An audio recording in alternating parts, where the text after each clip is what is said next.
Olá, pessoal, sejam muito bem-vindos para o nosso curso do Livro dos Médiuns. Esse curso que está acontecendo todos os domingos às 10 horas da manhã, com o nosso amigo Marco Bechara.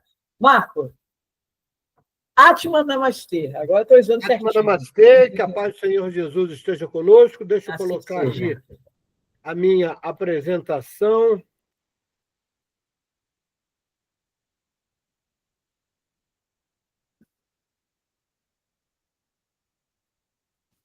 Todos vendo minha tela? Está aparecendo, Marco, está aparecendo.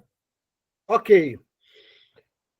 Então, para você que está chegando agora para assistir essa aula, Atma Namastê, ou seja, o Deus que há em mim saúda o Deus que há em você. Nós vamos dar continuidade, agora falando do capítulo 6, né? Agora não, nós vamos dar continuidade ao capítulo 6. E a gente achou prudente fazer essas 30 questões do item 100 do Livro dos Médiuns em uma aula, porque tem muita informação e a gente sempre acredita, né, como Kardec sempre fez, no processo cumulativo para a educação e principalmente para a memorização. Tá? 27 de abril, e vamos começar, então, falando sobre o que vai acontecer. Sempre, né, como nós já fazemos, um texto de reflexão. Digamos de início que a mediunidade é inerente à condição orgânica, de que todos podem ser dotados, como de ver, ouvir e falar. Tá? Então, eu peguei essa frase do Evangelho segundo o Espiritismo, no capítulo 24, item 12. O que está sendo falado aqui em outras palavras? Todos nós somos médium, alguns com menos, outros com mais propriedades. Isso é que caracteriza os tipos diferentes de mediunidade, ok? Mas todos nós podemos sim, e Divaldo tem um livro que fala muito bem sobre isso, desenvolver mediunidades a partir do momento que nós treinamos, e se essa condição, né, que por muitas vezes é latente no ser humano, execução de coisas benéficas ao próximo, ela se desenvolve sim. Então, desenvolvimento mediúnico deveria ser algo obrigatório em todas as casas espíritas de Umbanda e demais que tem o médium como trabalhador, ok? Então, vamos começar. Quais são os objetivos específicos dessa aula? Primeiro, identificar o que é, como acontece e quais as possibilidades de aparições dos espíritos. Ou seja, como é que um espírito pode aparecer do nada? Identificar o que é, como acontece e quais as possibilidades de visões. Existe uma diferença entre visão e aparição? Sim, a aparição, o espírito se mostra. Na visão, ele não tem essa intenção, mas o médium, normalmente com propriedades orgânicas, sendo vidente, ele consegue ver o espírito. Identificar diferença entre aparições e visões dos espíritos, como eu acabei de explicar agora, né? Identificar a mediunidade como uma condição orgânica que todos nós temos, né, com um certo grau, uns mais, outros menos.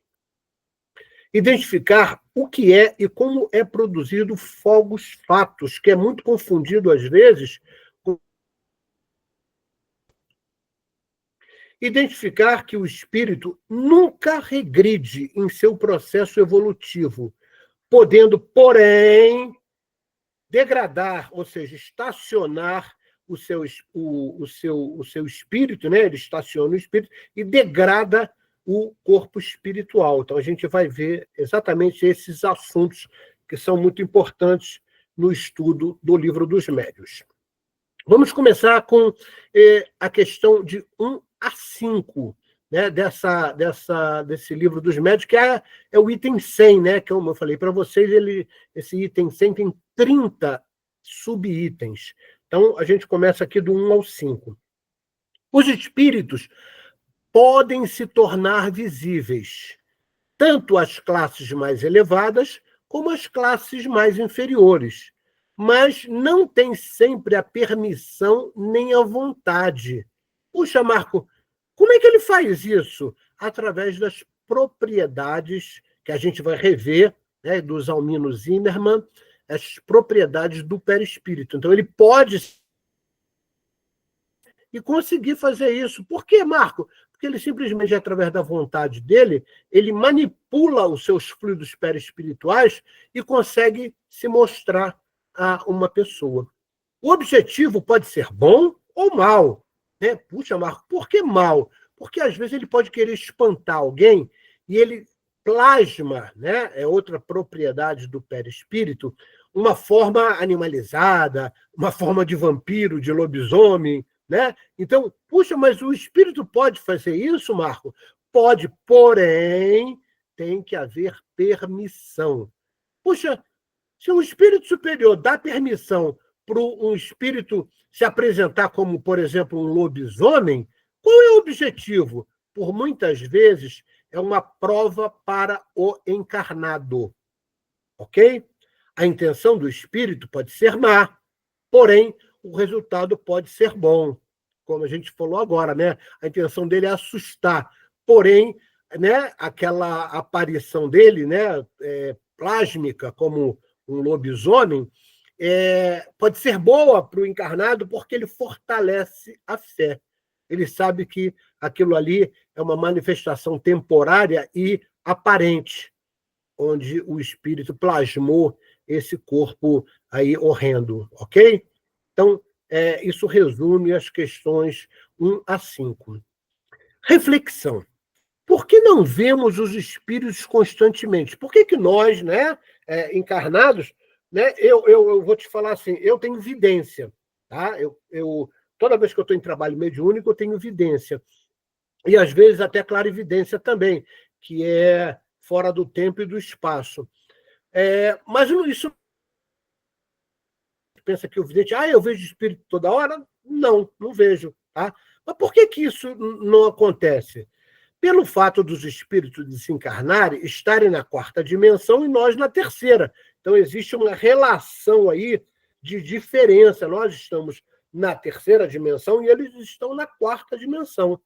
E, na maioria das vezes, não tem propriedades orgânicas para tal como tem os videntes. Ou seja, o que é essa propriedade orgânica, Marco? Você lembra em algumas aulas passadas que eu disse que um bom fluido para o fenômeno de transporte era a ausência da capa protetora, né, das 3 camadas protetoras do nervo? Lembra disso? Então, isso é, às vezes, uma ausência de uma propriedade orgânica natural. Tá? Isso acontece.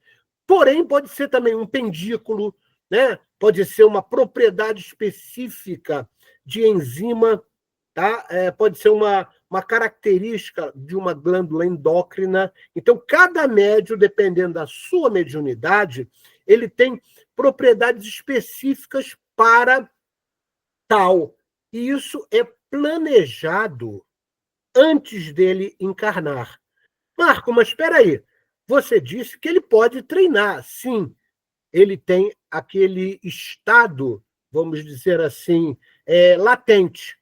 E se houver um treinamento sério para auxiliar, por exemplo, um centro espírita está com poucos médiuns para o trabalho, a espiritualidade superior, eles autorizam, tá? Essa alteração, por muitas vezes orgânica, para que aquele médium que não tem uma mediunidade mais ostensiva se manifeste. Tá? Isso vai situação.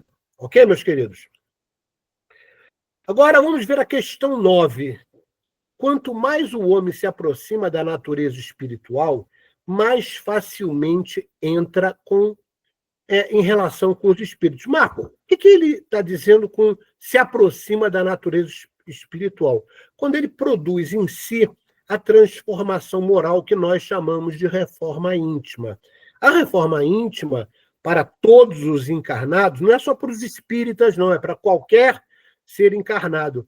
Ela é exatamente o que te leva à necessidade de expansão da consciência, como diria Joana de Ângeles. É a expansão da consciência, é a elevação do nível consciente do ser humano que ocorre essa aproximação do mundo espiritual. E detalhe, essa aproximação, que é uma consequência, ela deve ser efeito de uma causa anterior. Essa causa é o quê? O treinamento desse médium para fazer coisas boas. Então, isso a gente já falou, estamos repetindo aí o cumulativo de aprendizagem. Questão 10. Um espírito qualquer que seja é menos perigoso do que um vivo. Marco, por que Kardec coloca isso, né? E isso é manifestado? Porque muita gente, né, tem medo de espírito. Então, Kardec deixa claro que a gente não precisa ter medo de espírito, tem que temer mais os vivos, né? Porque eles têm um ego extremamente aflorado e, por muitas vezes, esse ego busca poder, busca interesses pessoais, e ele pode, né, fazer mal para uma outra pessoa, ou até mesmo descontrole emocional. Então, um espírito não vai fazer tanto mal a uma pessoa quanto um ser que está encarnado. O espírito que quisesse causar dano, pela influência que pode exercer sobre o pensamento, desviando do bem e compelindo ao mal. Então, Marco, o que está dizendo aqui? O que Kardec quis dizer? Que a forma do espírito nos fazer mal, normalmente espíritos obsessores ou espíritos que estão querendo prejudicar alguém, eles influenciam o pensamento daquela pessoa. Ou então, eles verificam um determinado defeito moral ou um vício e usam aquilo, né, para estimular a manifestação através de pensamento, emoções, para que ele possa, né, o encarnado possa se desequilibrar, ok? Dica dos espíritos na questão 11. Persistindo os vultos. Espera aí, Marco, por que persistindo? Porque ele narra ali na questão 11 que tem pessoas que veem vultos, né? Tem pessoas que dizem assim, eu estava no meu quarto, aí eu vi passar assim na porta um vulto, né?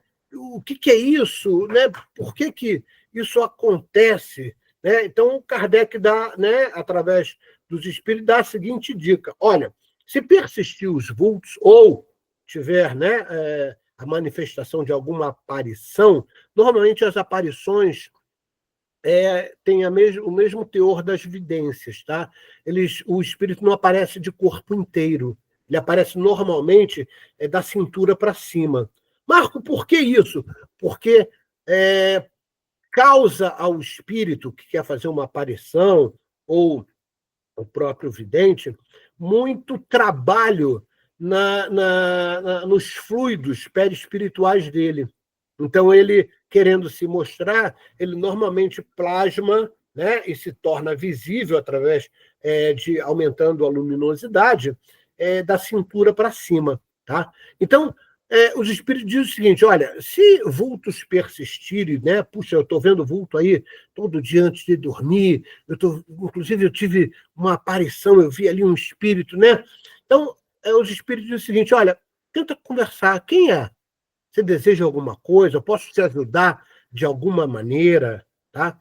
Se não tiver resposta, né? Como é que essa resposta vem? Ele vai falar, Marco? Não, a resposta vem através da inspiração, tá? Ele vai falar através da sua mente. Tá? Então, fale com ele, fale assim, olha, eu não sei o que você quer, mas eu quero o seu bem. Informe a ele, né? Olha, se você está perdido, ou se você está procurando alguma coisa, tá? Não é aqui que você vai encontrar. Tá? Então, sempre com amor. A gente nunca deve trabalhar e eu digo isso com uma certa experiência, porque já não só trabalhei em mesa mediúnica, mas também na apometria, a gente conversa muito, principalmente com espíritos trevosos, né, até magos negros. Não adianta você querer confrontá-lo, isso é besteira, tá? Porque em matéria de confronto e de agressiva, tá? Eles são campeões. Então não adianta, tem que ser com amor, com paciência, tá? Com resignação, entendendo e tentando mostrar ao espírito que aquele momento que ele está ali tentando perturbar, né? Ou se manifestando de uma forma mais agressiva, é só prejudicial a ele. Tá? E que existe, sim, espíritos que amam ele, que estão prontos a atendê-lo. Tá? Se ele olhar para o lado, normalmente tem os espíritos amigos, tem o próprio mentor dele, tá? Porque o espírito pode ser muito trevoso, mas ele tem um mentor. Tá? Então, nós temos que ter esse tato para poder lidar. Né? Quem trabalha em apometria acaba desenvolvendo isso muito bem, porque o diálogo com os espíritos trevosos é uma constante. Tá? E outra coisa, você tem que ficar muito atento aos seus pensamentos quando você vê vulto, quando você vê aparição. Por quê? Porque o pensamento ele é plasmado. O encarnado, quando pensa alguma coisa, ele não sente, mas ele plasma no espaço, no éter, né, que é aí presente em todos os locais, né, ele plasma uma espécie de uma imagem. E a grande maioria dos espíritos consegue ver isso. É por isso que não tem segredo através dos pensamentos para os espíritos. Né? Quem fala muito bem sobre isso é o livro Mecanismos da Mediunidade, que narra, né, que nós temos que estar muito atentos aos nossos pensamentos. Né? E você já deve ter visto, deve ter lembrado de aula passada, os pensamentos se tornam sua realidade. Né? O André Luiz fala isso, Emmanuel fala isso é citado, tá, numa Upanishad que Mahatma Gandhi também falou. Tá? Então, muito cuidado com seus pensamentos. Marco, mas às vezes o pensamento vem e, puxa vida, eu nem tive gestão sobre ele, mas aquilo está manifestado como um defeito moral ou um vício na sua alma. Então, o que você tem que fazer? Tá? Cortar o elo. Tá? Os elos se estabelecem através da sua consciência, o ajna. Então, você imagina que aqui tem uma faca, você corta o elo 3 vezes de preferência, e também na altura do umbigo. Tá? Então, cortando os elos e pedindo ao seu mentor, meu mentor, se aproxima de mim, me faz ter bons pensamentos. Tá? É dessa forma que tratar esses tipos de manifestações, de vultos e aparições e por aí vai. Na questão 12, os espíritos não têm asas. Puxa, Marco, peraí, eu tenho que entender isso. Quando você vê, às vezes, um espírito de luz, que, né, algumas pessoas conseguem visualizar, né, sendo videntes, e eles parecem que têm asas, mas não é asa. Por quê? Porque um espírito ele tem volatilidade, ele não precisa de asa para voar igual passarinho. Tá? Onde ele pensar, né, eu estou pensando aqui agora que eu estou na China, atendendo uma pessoa. Ao pensar, ele automaticamente está lá. Então, é fora do tempo e do espaço. É imediato isso. Marco, mas o que são essas asas que a Igreja Católica até nos traz, né, através dos personagens, dos arcanjos e dos anjos? Normalmente, um espírito de luz ele tem um padrão vibratório muito alto. E se você olhar de frente, né, um espírito de muita luz, de muita luminosidade, o padrão vibratório muito alto cria uma espécie de campo eletromagnético. E quem olha de frente parece que tem alguma coisa se movimentando. E aí a imaginação humana, né, deu asas, né, a esses espíritos e começou a chamá-los de anjos. Tá? Mas os anjos, né, que são chamados, né, pela Igreja Católica, e até no próprio livro Céu e Inferno, você tem uma classificação ali né, das potestades, né, do trono de Deus, são classificados, né, como uma referência, arcanjos, anjos, tal, e explica exatamente isso. Mas, na realidade, não existe espíritos que têm asas. Tá? Quem tem asa é passarinho. Né? Esses espíritos, né, eles aparecem segundo o modo com o qual querem sensibilizar a pessoa a qual se mostra. Então, imagina uma senhora muito católica, né, extremamente fervorosa, que vai à igreja toda semana, tal. E aí um espírito, às vezes, quer se manifestar para ela, e ela acredita em anjo. Tá? Então, ele se mostra como anjo, tá? Inclusive com asa. Mas isso não é real, é uma aparência temporária, né, momentânea, que o espírito se apresenta para que haja o que? Uma credibilidade. Marco, me dá outro exemplo, né? Terreiros de Umbanda. Tá? Em terreiros de Umbanda, você vê espíritos se apresentando, né, como preto velho, né? E aí a coluna é arcada. Mas por que o espírito é daquela maneira até agora? Claro que não. Ele se apresenta daquela maneira para dar continuidade à crença cultural daquelas pessoas. Cada pessoa tem um nível de consciência e ela acaba frequentando, né, a religião, no conceito de relegere, ou seja, leitura para dentro de você, né, identificando o Deus que há em você, de acordo com a sua evolução de consciência. Então, quando você vê, por exemplo, quem é vidente, né, nós temos essa possibilidade, você vê um caboclo, ele se apresenta como índio, mas é óbvio que ele não é um índio até agora, ele foi índio lá em 1580. Ele teve muitas outras encarnações, porém ele se apresenta daquela maneira porque ele pode fazer isso através do quê? Da manipulação plásmica dos seus fluidos perispirituais. Ok? Então, um Exu, eu vou te dar o exemplo quando eu estou incorporado, quando né, o espírito incorpora comigo, né, nessa parceria, né, o Exu, um dos Exus que eu trabalho é o Exu Tranca-Rua, e ele foi médico. Então, às vezes, ele passa até receita no terreiro de Umbanda, e coisas que depois eu vou pesquisar, né? Sai pela minha boca e depois eu vou no Google e começo a tentar estudar para ver, vem cá, ele falou, eu falei isso, né? Porque foi pela minha boca, eu estava consciente, né? Então eu vou pesquisar, foi por isso, assim, assim, assim, assim. Ou então ele fala uma coisa que eu não conheço, tá? Mas faz parte, por exemplo, da vida daquela pessoa que eu estou dando a consulta, tá? E aí eu procuro entender também. Tá? Então, os espíritos têm essa propriedade. Uns aparecerão com um traje vulgar, outros envolvidos em roupagens, algum com asas, como atributo da categoria de espíritos que representam aquilo que eu falei. Pode se apresentar como caboclo. Tá? Vou te dar um exemplo um pouco esdrúxulo. Às vezes, no terreiro de Umbanda, quando é dia de esquerda, né, muitos médios incorporam Exus que se apresentam, né, principalmente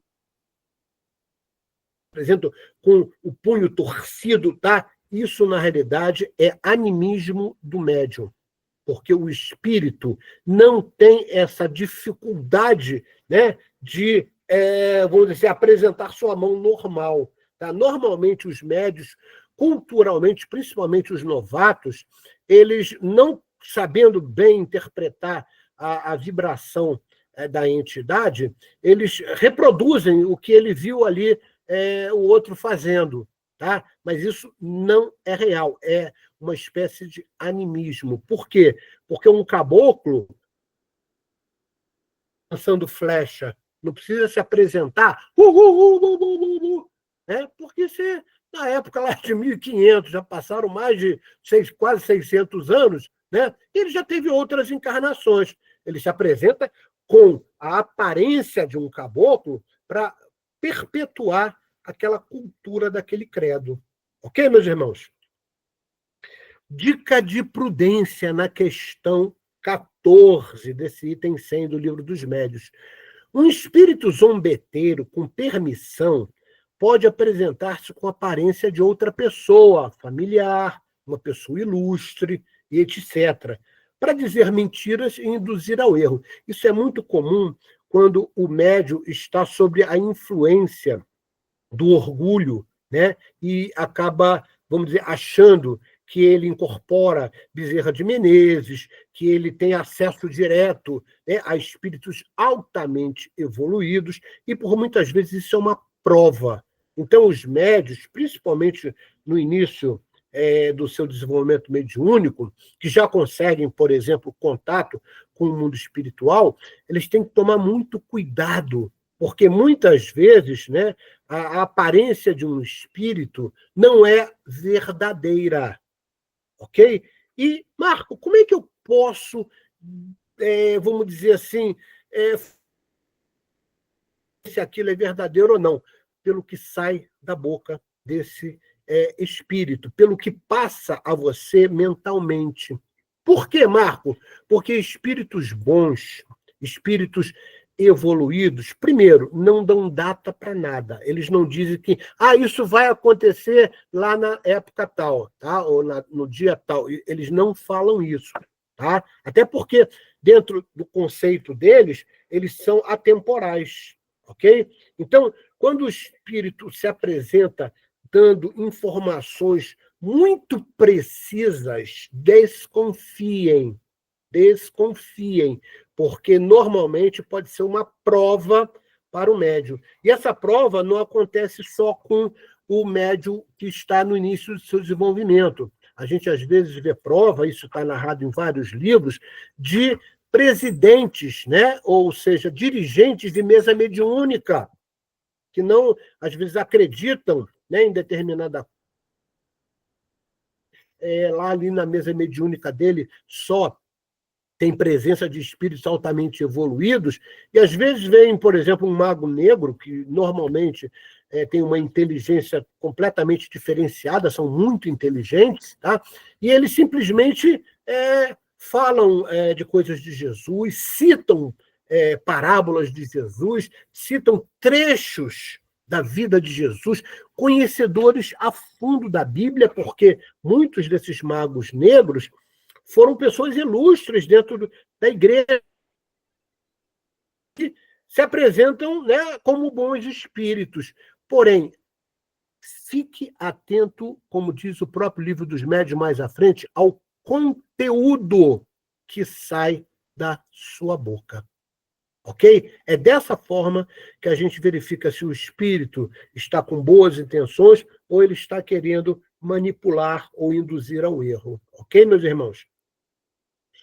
Reflexão. Marco, por que isso é permitido? Por que né, um espírito zombeteiro, por exemplo, um mago negro extremamente inteligente, se apresenta às vezes lá, né, como um padre fulano, ou se apresenta como uma entidade reconhecida no mundo espiritual? Por que os espíritos superiores permitem isso? Né? Para testar a sua fé, né, as suas crenças, ou então ser uma prova.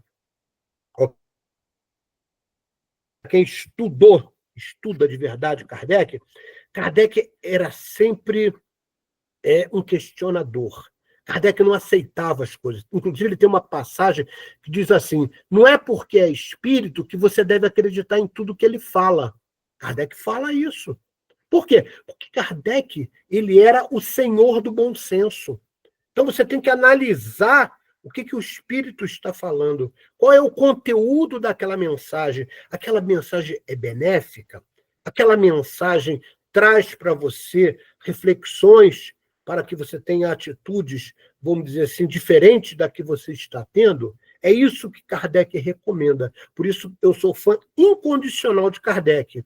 Porque, em outra passagem, ele diz que o espiritismo não é feito ou foi produzido pelo que os espíritos dizem. Não. O espiritismo é uma ciência de observação. Você observa, analisa, e aí vem aquele método que a gente já falou, que era o método cartesiano, praticamente, né? Com influência da escola de Pestalozzi, onde Kardec foi educado. Então, Kardec realmente era e é um espírito extremamente preparado para nos deixar esse legado que deixou. Questionamento de 15. Sabendo que o pensamento é uma espécie de evocação, né? Evocação é chamar alguém, né, de algum lugar, e esse chamamento é de um ser par, ou seja, é um ser que não é superior a você. Tá? É diferente de invocar. Quando você invoca, você está chamando por auxílio. Tá? Você está pedindo, né, por exemplo, uma prece, que um ser superior te atenda. Então, não confunda evocação com invocação. Me dá outro exemplo, Marco. Por exemplo, quando eu vou trabalhar com os elementais, eu evoco os elementais. Até porque os elementais estão numa cadeia, num reino inferior ao reino nominal. Então, a gente evoca os elementais.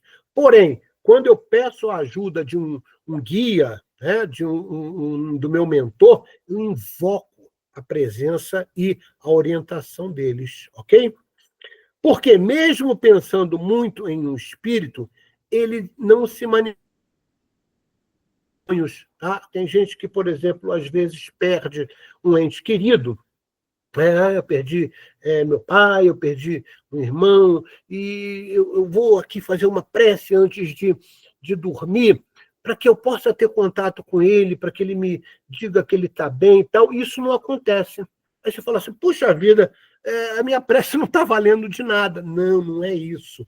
Às vezes, o espírito, primeiro, não tem ainda permissão de se apresentar. Porque o que é o sonho? O sonho é o desdobramento, né, onde o corpo físico fica na cama e você sai em corpo espiritual. Então, o espírito ainda não tem permissão. Ou, então, ele ainda não tem condição de se apresentar. Ele ainda está em refazimento, né? Não só da sua consciência, mas, às vezes, até dos próprios fluidos perispirituais. Então, não pense você que a sua prece ela é pouco escutada, né, ou entendida pelo seu mentor, não é nada disso. Vai depender muito da condição do espírito, ok? Não tem a possibilidade ou não tem autorização, às vezes é uma prova, né, para você, enquanto encarnado, né, para você, não, eu tenho certeza que é isso. Então, é uma prova para você. Bom, é isso mesmo? Será que você tem essa convicção? Tá? Como a gente falou. Na doença e próximo da morte, onde o corpo está muito fragilizado,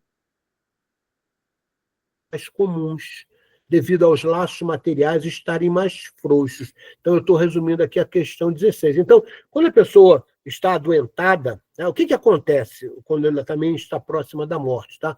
Os laços fluídicos não é o cordão de prata. O cordão de prata continua ali, né, intacto. São os laços fluídicos que ligam o corpo espiritual, que sai em desdobramento ou se descola, tá, por um determinado momento, dos talos energéticos que também fazem parte do duplo etéreo que fica junto ao corpo físico. Então, esses laços são muito sutis. Tá? Então, como os laços são muito sutis e a pessoa está ali, né, meio desdobrado, ele tem mais facilidade de ver a quarta dimensão. Tá? Isso também ocorre com as crianças até 7 anos, que ainda não estão completamente encarnadas, e elas veem com muita facilidade, né, espíritos. Por quê? Porque ainda não houve o completo reencarne, que só vai acontecer, né? Antigamente a gente dizia que era aos 21 anos, né? 3 vezes 7. Né? Hoje, a gente sabe que isso está sendo antecipado, ali com 15, 16 anos, já os espíritos que estão vindo agora, né, principalmente os nascidos de 2000 para cá, com 14, 15 anos, eles já estão completamente encarnados. Por quê? Porque são espíritos mais evoluídos. Ok? Então, esse é o resumo da questão 16. Questão 17, tá? Também um resumo. A quantidade, a qualidade e os tipos de comunicações dos espíritos está diretamente ligada à quantidade, à qualidade e os tipos de médium.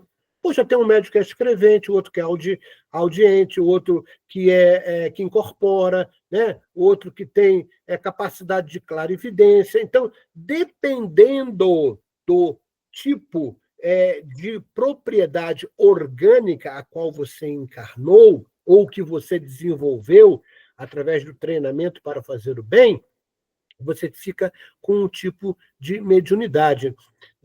Nas últimas, vamos dizer assim, encarnações que conhecemos, aí dos últimos 100 anos, vamos colocar assim, não teve nenhum outro espírito que tenha encarnado no planeta que tenha tido mais quantidade e qualidade de mediunidade do que Chico Xavier.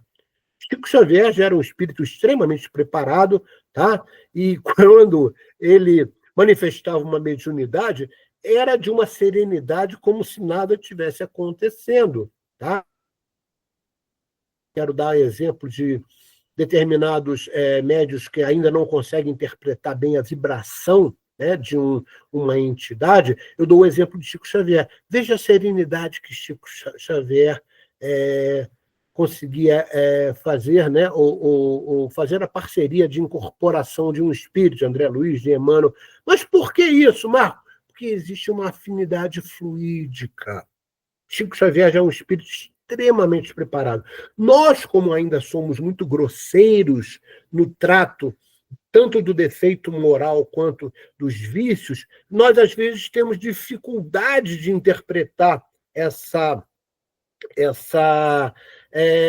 incorporação. Tanto é que quando você treina, por exemplo, né, eu já tive a oportunidade de ser coordenador de muitos desenvolvimentos mediúnicos, né, no Rio, em Santos e aqui também em São Paulo, e você vê, às vezes, por exemplo, a gente está treinando o médium na psicografia, no início ele não consegue escrever nada, ele fica batendo com o lápis na mesa, né, no papel, né, e não sai absolutamente nada. Por quê? Porque ele ainda está afinizando, como diz nosso querido Chico, mediunidade é afinidade.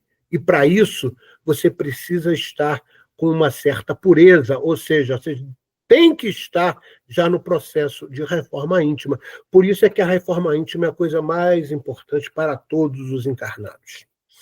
As aparições são fenômenos produzidos principalmente pela alteração das propriedades de luminosidade do perispírito, logo, podendo ser vistas por qualquer pessoa, tá? Isso é o resumo, né, sobre a aparição que está da questão 18, 21 e 23. Marco, peraí.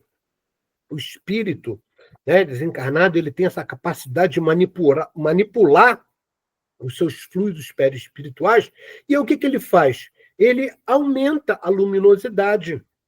Ele pode aumentar essa...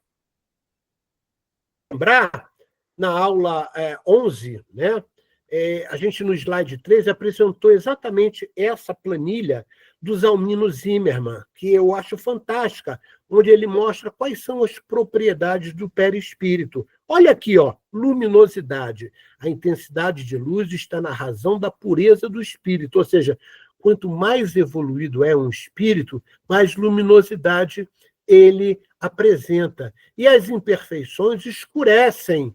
Puxa vida, vou te dar um exemplo bem prático. Durante uma incursão, André Luiz, né, está acompanhando ali alguns mentores para que ele pudesse verificar, né, como era o mundo espiritual, e, normalmente, aqueles espíritos apresentavam uma certa luminosidade.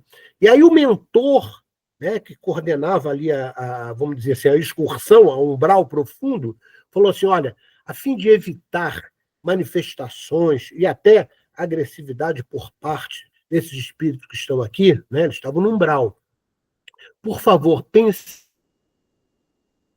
Por que ele falou isso, Marco? Porque quando você pensa em coisa triste, você diminui o seu padrão vibratório. Diminuindo o seu padrão vibratório, você diminui a luminosidade. Então, você fica meio escurecido e aí você passa desapercebido, por exemplo, nas trevas, né?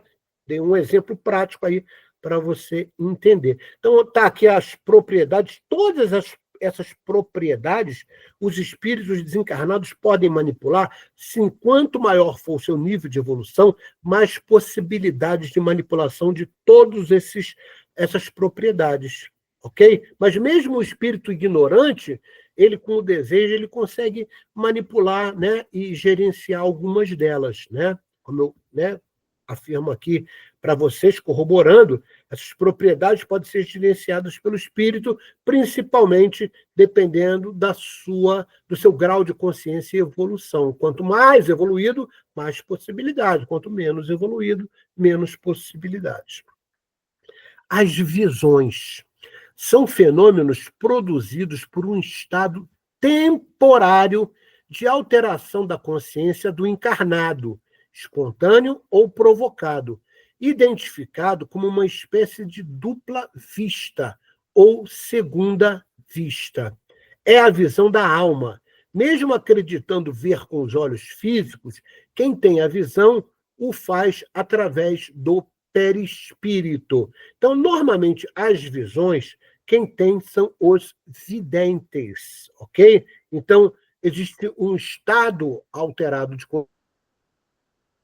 transe mediúnico, tá?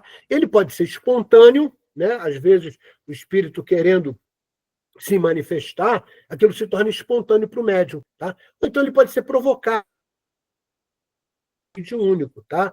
Isso também é identificado como dupla vista ou segunda vista, onde você consegue ver, né, com mais possibilidades a quarta dimensão, tá? E muita gente pensa que está vendo com os olhos. Não, você pode estar de olho fechado que você vê, tá? Porque você vê com o espectro, principalmente, tá? Como se fosse um projetor entre a pineal, tá? Que está no centro do cérebro, e a pituitária. Essas duas glândulas endócrinas, elas têm uma integração e formam uma unidade onde ocorre exatamente esse ampliar de estado alterado de consciência. É como se fosse um projetor, e a pessoa consegue ver. Então, ele não está vendo com as características e propriedades do cérebro.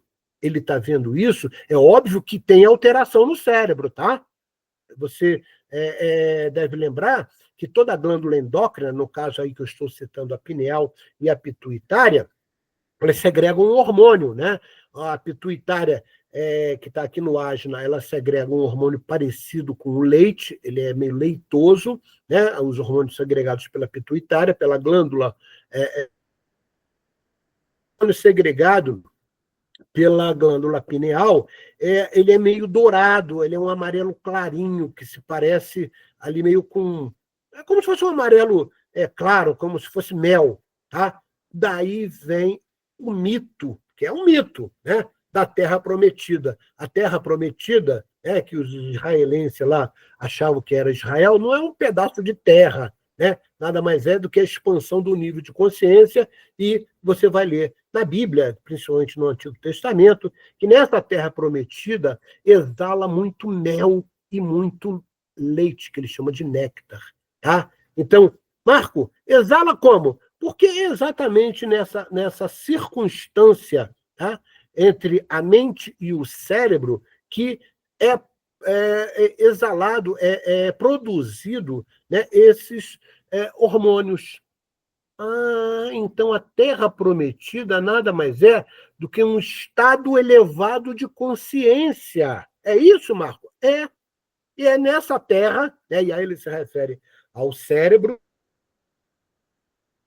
que tem, né, o conceito da mente, nesse estado de expansão de consciência, de evolução da consciência, que é a Terra Prometida. Puxa vida, então a Terra Prometida dos israelenses é um estado elevado de consciência. É isso que Moisés falou, é isso que Isaías falou, é isso que muitos profetas do Antigo Testamento falaram.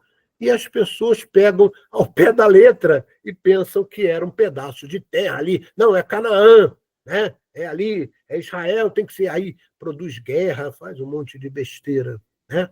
Então, vamos aqui entender do que é dito. Bom, vamos fazer um resumo comparativo aí para, né, a gente poder consolidar. Aparições e visões. Na aparição, o espírito tem a intenção de se mostrar em vigília, ou seja, está acordado e o espírito quer se mostrar para você, ele produz uma aparição. Já na visão, o espírito não tem a intenção de se mostrar, mas o vidente vê. Então olha a diferença, tá? Então, todo encarnado na aparição tem a possibilidade de ver o espírito, ele se mostra. E, se for necessário, o espírito pode se tornar tangível momentaneamente. Para se mostrar, ele manipula os seus próprios fluidos perispirituais. Porém, para se tornar tangível, ele precisa do ectoplasma de um encarnado. Ok? Já na visão, somente os videntes e clarividentes podem ver o espírito. Não há necessidade do espírito se tornar tangível, ou seja, não precisa de ectoplasma para que haja esse conceito, né, de tangibilidade que ocorre, por exemplo, na aparição. Na aparição, para que isso ocorra, o espírito pode se utilizar ou modificar as propriedades luminosas do seu corpo espiritual. Marco, ele só vai usar o ectoplasma se precisar de tangibilidade, não é isso? Se ele quiser só aparecer, ele não precisa do ectoplasma. Tá? Ele manipula os seus fluidos perispirituais. Porém, se um curioso falar assim, estou vendo aqui o espírito, ele fez uma aparição, vou pegar nele. Quando ele tenta colocar a mão, vaza, né? Entra por dentro. Por quê? Porque não tem ectoplasma ali sendo utilizado e não tem o adensamento necessário para a tangibilidade.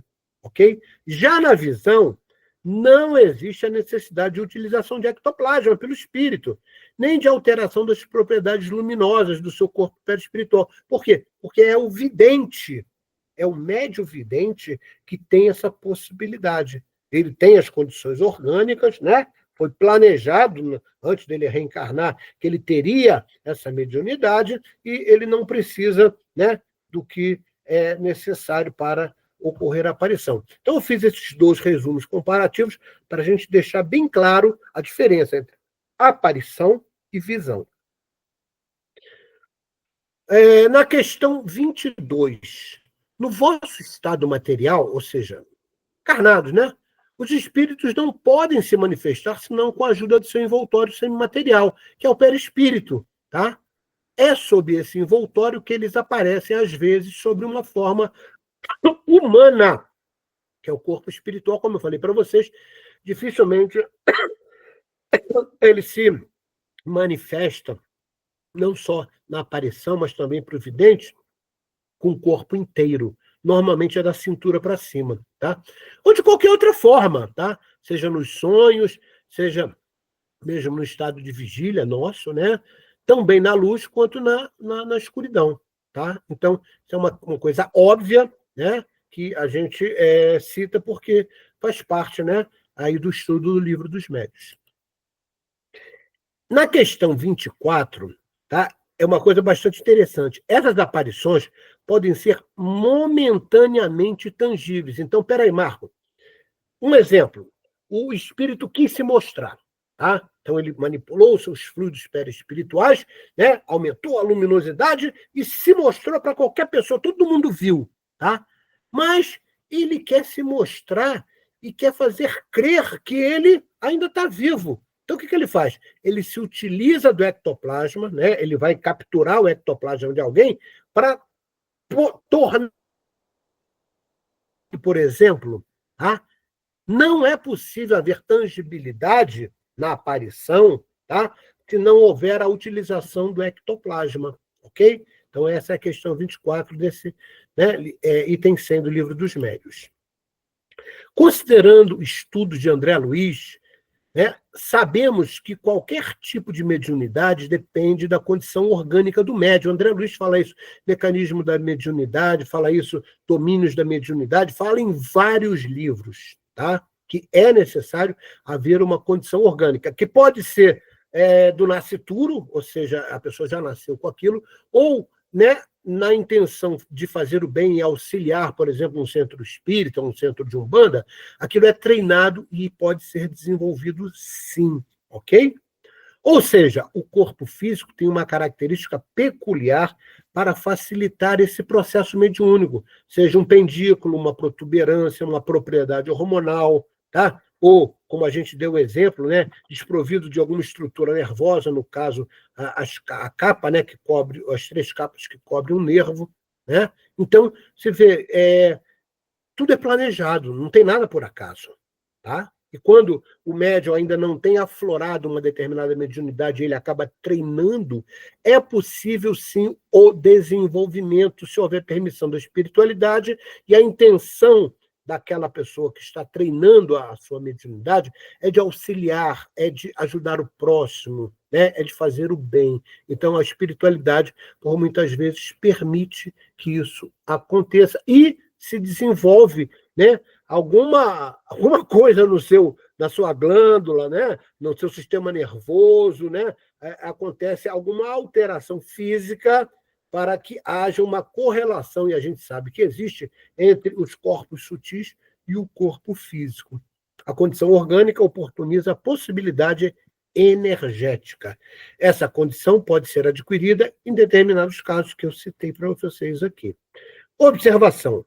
Existe uma relação de fluxo energético entre os chakras e as nadis. Mas o que é as nadis mesmo? As nadis são os tubos por onde corre as energias. As 3 principais, né, para quem não estudou, por exemplo, a Reforma Íntima comigo,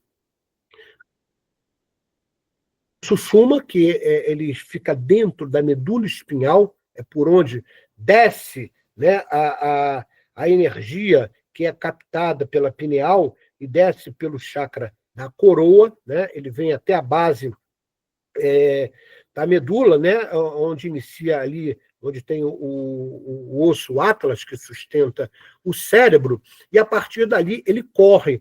Tem, inclusive, por exemplo, Helena Blavatsky, né, dentro do conceito esotérico, dentro da teosofia, diz que ele chama de óleo. Né? Existe um fluxo energético, né, que desce pela coluna vertebral, vai até o assoalho pélvico e tende a subir até o ágio. Esse processo também é conhecido como a subida da Kundalini. Puxa vida, Marco, está tudo ligado, né? Os nomes é que são diferentes, né? Na teosofia ele chama de óleos, tá? Ele chama de a nadi principal, que a gente sabe que o nome é Sushumna, né? Que vem aí da filosofia indiana, né? Que é a mais, talvez, é a mais completa para entender a anatomia e fisiologia do corpo sutil. Ele chama de Christos. Tá? Então, através do Cristo desce um óleo, tá? Isso você vai ler nos livros da Helena Blavatsky, tá? Que é a mesma coisa, só que com nomes diferentes. Então, existe uma relação desse fluxo energético entre os chakras e as nadis. Marco, por quê? Só para que consolide. Tá? Quando a energia desce pelo Antahkaranas, entra adentro do chakra da coroa e desce, né, por dentro da medula espinhal, pelo Sushumna, o que o Sushumna faz? Ele percorre toda a coluna vertebral. E é na coluna vertebral onde se encontram os talos energéticos dos chakras. Então, ele faz o quê? Ele fortalece os talos energéticos dos chakras, obviamente fortalecendo o quê? Os chakras. E cada chakra, né, dependendo do número de nadis que ele tem, ele fortalece como se aquele tubinho, né, que são as nadis, que são fortalecidas, que tem em cada chakra, eles ficam mais fortes para suportar mais energia, inclusive com mais velocidade. Tá? Então, existe uma relação física muito grande, tá? Porque o nosso corpo físico tem um sistema nervoso que é correlato, que dá o suporte para essa energia. Puxa vida, Marco, é o sistema nervoso central e, obviamente, os plexos nervosos que fazem fluir o que a gente chama de fluido vital. Puxa, peraí, Marco, repete aí para eu poder entender. Né? O que corre, por exemplo, no sangue, tá? E corre também, né, aquele chamado impulso elétrico, tá? No sistema nervoso, em qualquer nervo, na realidade é fluido vital. Então existe uma relação, claro. E essa relação também é apropriada através das glândulas endócrinas, que tem que fazer o quê? Produzir né, uma determinada substância, que são os hormônios, que vão cair na corrente sanguínea e, obviamente, alimentar todo o corpo. O sangue está para o corpo físico da mesma forma que o fluido vital está para o corpo sutil. Eles são intrinsecamente correlacionados, ok? Outra coisa que vale a pena, né, é que você vai ver na questão 29, já estamos terminando, é não confundir fenômenos mediúnicos com fogos fatos. Puxa, isso é uma afirmação, né, que aí eu concluí, da questão 29, desse item 100 do Livro dos Médiuns. Marco, me explica. O fogos fatos é uma espécie de clarão, é uma chama azulada, que a superstição atribuiu como uma manifestação espírita, não tem nada a ver. É uma manifestação física. Fogos fatos são fenômenos químicos produzidos pela combustão da fosfina e do gás metano, de todo e qualquer corpo de ser vivo, seja ser humano ou animal. Puxa, então existe, né, essa espécie de clarão. Quando eu era garoto, aí no Rio, eu jogava muita bola, né? E eu treinava, eu fui da escolinha inicialmente do Flamengo, depois do Botafogo, depois eu fui treinar no Flamengo, e quando eu estava na escolinha do Botafogo, era o senhor Neca, né, histórico no futebol, né, de base, ele treinava nos fundos do cemitério de Inhaúma, né? E depois que a gente terminava de treinar, a gente ia pegar manga no cemitério, e era comum a gente ver, né, esses clarões. E na época a gente não entendia, né? A gente achava também que era um espírito se manifestando, a gente saía correndo, tá? Eu vivi isso na pele, tá? Então, isso nada mais é do que a decomposição dos corpos, né? Eles eclodem, tá? Então, é uma alteração desse pH, né? Principalmente devido ao sangue, que vai deixando de ter movimento, não tendo mais fluido vital. Isso acontece também nos vegetais, não é só nos animais. Então, os vegetais que estão em processo, às vezes, de fermentação, tá? Para quem não sabe, por exemplo, né, na época paleolítica, como é que se descobriu o vinho? Vale a pena a gente falar sobre isso, né? Porque eles pegavam e faziam o armazenamento e colocavam as uvas novas em cima das velhas. E aquilo fazia um peso, né? Esse peso fazia o quê? De uma forma, né, o peso fazia com que houvesse uma fermentação. E, às vezes, essa fermentação produzia exatamente, né, um fogo fatos, fazia um clarão, e eles não entendiam, né? Isso acontecia na época paleolítica, gente. Então, isso é uma coisa natural, não tem nada de sobrenatural aí, tá? Isso, como a gente falou, é muito presenciado em cemitérios, em lagos, em pântanos, onde ocorre decomposição de seres vivos, ok? Sejam eles animais, vegetais ou, né, seres humanos aí no cemitério. Na questão 30, é a última questão do item 100 do Livro dos Médiuns. Os espíritos poderiam se apresentar sob a forma de animais? Ele pergunta, né? E aí, né, é respondido: pode ocorrer, mas sempre são espíritos muito inferiores que tomam essa aparência momentânea, porque seria absurdo crer que um animal verdadeiro qualquer possa ser a encarnação de um espírito. Os animais sempre são animais e nenhuma outra coisa. Então, não existe, né? O meu cachorro vai reencarnar na próxima encarnação como gente. Não, né? O que separa o reino animal do reino hominal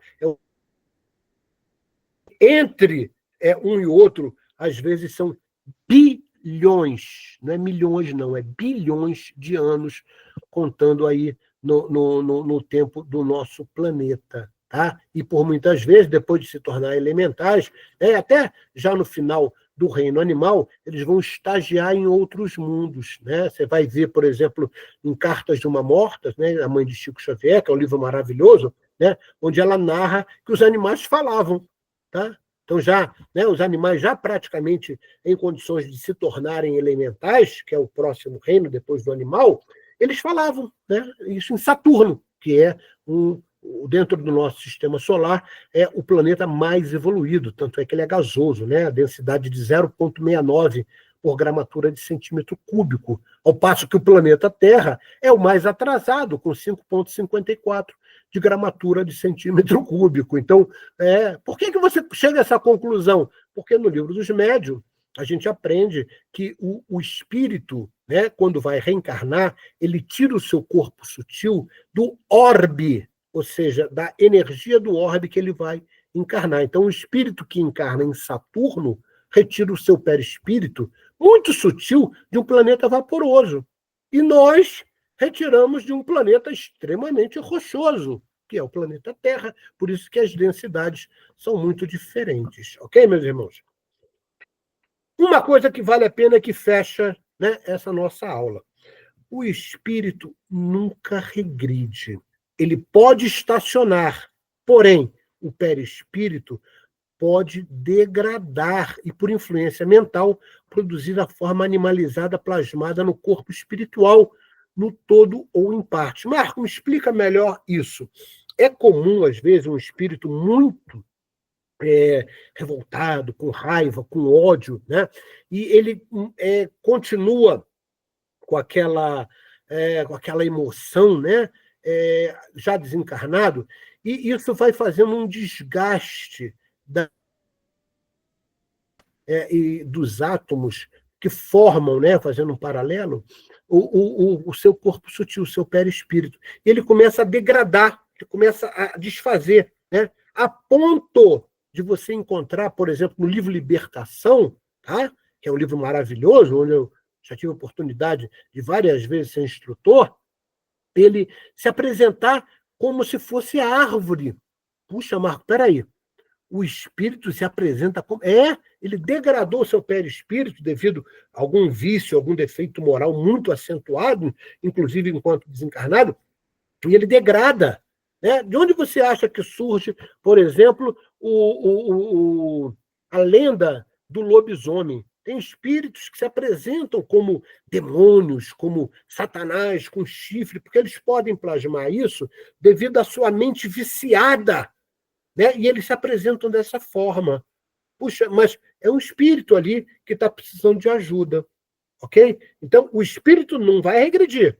Porém, o seu perispírito, que o acompanha em todo momento, né? Ele vai perdendo camadas do seu perispírito, mas ele não perde nunca o corpo mental superior, tá? Que é o envoltório, né, do Atman, né? O envoltório que o protege. Jesus tinha corpo mental superior? Tinha. E os demais corpos perispirituais ele teve que plasmar para poder encarnar entre nós. Tá? Mas esse corpo mental superior é como se fosse o HD do espírito, ele não perde nunca. Ele se apresente, o corpo mental superior vai estar ali, né, junto com ele. Né? Porém, os outros corpos, né, perispirituais, que são fluídicos, eles podem degradar devido à viciação mental. Né? Tem vários livros do Robson Pinheiro, do Vanderlei Oliveira, né? E do André Luiz, eu cito Libertação, que narram exatamente isso, inclusive podendo fazer uma regressão até o processo ovoide. Se o espírito entrar no processo ovoide, ele vai levar, né, no nosso tempo, em torno de 300 a 400 anos para voltar a adquirir um corpo espiritual. Por que processo ovoide? Porque ele fica plasmado no formato do corpo mental inferior, que é ovalado. Caramba! Isso pode acontecer, Marco? Sim. Né?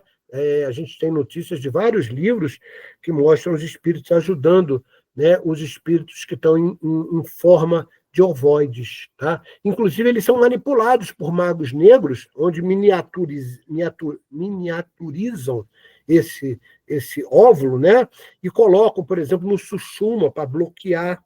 Tá? Às vezes isso acontece. Tá? Normalmente o mago negro tem que ter bastante conhecimento para fazer isso, mas isso é possível. Ok, meus irmãos? Então eu espero que vocês tenham aproveitado a aula.